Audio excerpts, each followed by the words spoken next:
हज़रत अबू बकर सिद्दीक का ज़माना था तो एक शख्स मुल्क शाम का रहने वाला, बड़ा कर्जा चढ़ गया उस पर, तो वो हज़रत अबू बकर सिद्दीक के पास आया, कहने लगा आप अमीर भी हैं और अमीर भी हैं, दोनों बातें। एक अमीर ये है कि मुसलमानों के सरबराह हैं और दूसरा अल्लाह ने आपको माल दौलत भी अता फरमाया है, तो मेरे ऊपर कर्जा चढ़ गया है तो मेहरबानी फरमाएं। वो कहता है हज़रत सिद्दीक अकबर ने मेरा हाथ पकड़ा, घर के अंदर ले गए। बाहर से दरवाजा बड़ा आला था लेकिन घर के अंदर गया तो चारपाई भी कोई नहीं थी, खजूर की चटाइयां बिछी हुई थी, खजूर की छाल की, और वो भी फटी हुई। फरमाते सैयदना सिद्दीक अकबर ने बिठा लिया मुझे और मुझे कहने लगे यार तुझे एक अजीब बात ना बताऊं? तो बताइए। फरमाने लगे 3 दिन हो गए मैंने अनाज का दाना भी नहीं खाया, खजूर के ऊपर गुजारा कर लेता हूं, मैं आजकल हालात मेरे ठीक नहीं है। लगा जी फिर मैं क्या करूं? तो आप फरमाने लगे तो उस्मान गनी के पास जा। किसके पास? शख्स कहने लगा जी मुझे तो बहुत सारे पैसे चाहिए। तो आपने फरमाया तेरी सोच वहां खत्म होती है जहां से उस्मान की सखावत शुरू होती है। तेरी सोच वहां तू जो सोचता है ना इतने मिलेंगे, तेरी खत्म होती है सोच जहां से उस्मान की सखावत शुरू होती है। तू जा। कहने लगा जी आपका नाम लूं? फरमाया जरूरत ही नहीं पड़ेगी।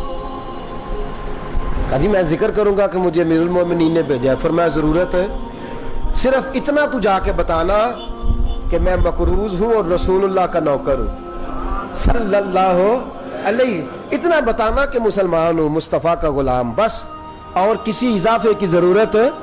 कहा जी वो दलील मांगेंगे। फरमाया उस्मान खैरात करते तफ्तीशें नहीं करता, उस्मान अल्लाह की राह में देते हुए तफ्तीशें 10 रुपए देना और 100 बात सुनाना फकीर को, तुक तो नहीं ना, 10 रुपए और 100 किस्म के ताने ना दे तू मियां, चशम पोशी कर जा। तुझे किसने इजाजत दी टटोलने की, फोलने की और क्रोधने की?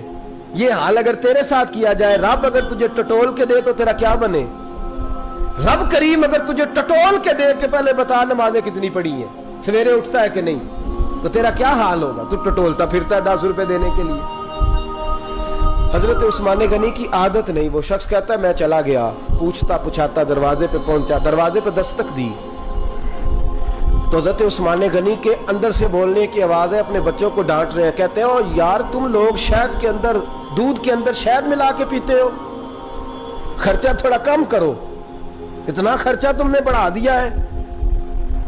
तुम दूध के अंदर दूध भी मीठा, शहद भी मीठा, एक चीज खा लो को बीमार हो, 2-2 चीजें इस्तेमाल करते हो।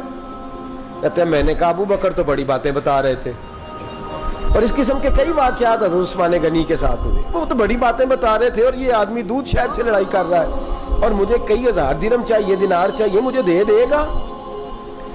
फरमाते हैं अब वो डांट के बाहर आए, मैं दरवाजे पे था, आते ही कहने लगे मैं आया ना तो जब मैंने अस्सलामु अलैकुम कहा तो वो समझ गए मैं मुसलमान हूं। कहते वालेकुम कहा तो पहला जुमला उन्होंने जो बोला वो उनके बड़ेपन का मुजाहरा था। कहने लगे बच्चों को एक बात समझानी थी, आने में मुझे 1.5-2 मिनट लग गए, तू दरवाजे पे खड़ा रहा, मुझे माफ कर देना। बड़े लोगों की बड़ी बातें, बड़े लोगों की बड़ी बातें, इतना बड़ा कद है उतना बड़ा इखलाक है। कहने लगे तुझे एक बात बच्चों से करने लग गया था, तुझे इंतजार करना पड़ा, जरा दरगुजर करना। कहते हैं फिर उन्होंने दरवाजा खोला, जो उस वक्त उनका माहौल था हवेली का, ड्राइंग रूम का, जो भी, मुझे बिठाया। कहते हैं मेरे लिए जो पहली चीज आई वो दूध के अंदर शहद डाल के वो लाए। कहते हैं मेरे दिल में ख्याल आया घर में झगड़ा कर रहे थे, मुझे पिलाया, उसके बाद खजूरों का हलवा आ गया। कहते हैं मैंने कहा बच्चों को कह रहे थे एक मीठी चीज इस्तेमाल करो, मेरे लिए 3-3 आ गई है, 3-3 आ गई। अजीब शख्स है। कहते हैं मैं, लेकिन अभी मेरा तसव्वुर जमा नहीं। मैंने कहा इतना तगड़ा नहीं जितना हज़रत अबू बकर ने बताया है। कहते हैं खिला पिला के ना फिर पूछने लगे कैसे आए हो, कैसे आए हो? तो कहते हैं मैंने कहा कि जनाब मैं मजबूर हूं। आज बहुत सारे लोग हैं ना जिनके पास किसी की बात सुनने का टाइम ही नहीं। कहते मोटी मोटी बात करें, आखिरी आखिरी। हजरत उस्मान गनी पूरी खिला पिला के कहने लगे कैसे आना हुआ? कहते मैंने कहा जी मैं मुसलमान हूँ, मुल्क के शाम के मुज़ाफ़ात के एक गांव का रहने वाला हूँ। कुछ कारोबारी मुश्किलात आई तो मैं मकरूज हो गया, میرے اوپر قرضہ ہے, مجھے کچھ پیسوں کی حاجت ہے. فرمانے لگے میں نے کچھ پیسے کہا, انہوں نے ایک آواز دی تو ان کا غلام آیا ایک اونٹ کے اوپر لدا ہوا سامان لے کے. کس کے اوپر؟ اونٹ کے اوپر. کہتا ہے مجھے 3000 اشرفیوں کی ضرورت تھی, میں نے بتایا نہیں 3000 چاہیے. اونٹ آیا تو حضرت عثمان غنی کہنے لگے اس اونٹ پر تیرے لیے, تیرے گھر والوں کے لیے میں نے کپڑے بھی رکھوا دیے, کھانا بھی رکھوا دیا اور 6000 اشرفیاں بھی رکھوا دیے. تو پیدل آیا ہے تو اب اونٹ لے کے جا. کہتے میں نے کہا حضور اونٹ واپس کون کرنے آئے گا؟ کہنے لگے واپس کرنے کے لیے دیا ہی نہیں تو تحفہ ہے, تو لے جا. کہتے ہیں میں کہاں سے چلا تھا ڈھونڈتا اور مدینے میں آیا, اور جب مدینے میں آیا تو پھر اللہ نے جھولی بھر کے عطا فرمایا. کہتے ہیں میری آنکھوں میں آنسو آ گئے اور میں نے کہا حضور آپ نے تو میری ضرورت سے کہیں بڑھ کے نواز دیا ہے, مجھے معاف کیجئے گا. میں سوچ رہا تھا کہ دودھ شاید پہ گھر میں لڑائی ہو رہی ہے. آپ فرمانے لگے رب نے جو مجھے پیسے دیے ہیں اس لیے نہیں دیے کہ میری اولادیں موج مستی کرتی پھرے, میرے مالک نے مجھے نوازا ہے تاکہ میں محمد عربی کی امت کی نوکری کروں صلی اللہ علیہ.